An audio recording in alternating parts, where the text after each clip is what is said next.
Hey there, today we're taking a look at Mortal Shell running on the i5-1135G7. Now this is a game that was recently added to the Game Pass. I'd never heard of it. It's a very much like a Dark Souls aesthetic looking game. It's very dark. I currently have the settings at 1080p, but the lowest possible settings. I even have the render resolution at pretty much what is the lowest it'll let me go. It does support ray tracing actually, which is pretty interesting.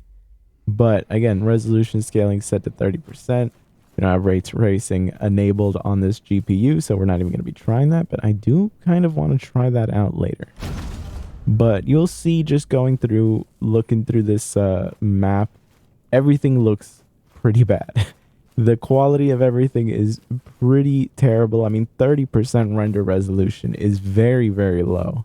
And we're barely above 30 FPS. I would really honestly say this game is not that playable at all. It's like the best looking DS game.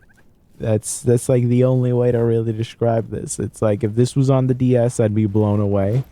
But because it's not, I am less than impressed. Also, the gameplay was a little hard to get, you know, used to. The way that blocking works and all of that, it was kind of just weird. Overall, I was interested in the game, but I think playing it for the first time on this system kind of soured me to it because everything just felt so heavy. And I don't know if that was just, you know, a normal part of the game or if this was just the GPU very much struggling to play this. I mean, we're getting closer to 30 FPS, but 30 FPS and things looking this bad, where I think if you actually just stand a little too far away from the screen, your character might as well blend into the ground because there's so little variety in color here. Honestly, I would say this isn't that great of an experience. Overall, I think this is a skip. I don't know if the game itself is a skip. I might actually give it a go on my 2060 laptop because I just want to see what the ray tracing is like. I'm guessing it's one of those ray tracings that also works on AMD. And it's unfortunate that I don't have any, you know, 16 series, or rather 6000 series AMD GPUs just to try it out. But who knows, maybe in the future.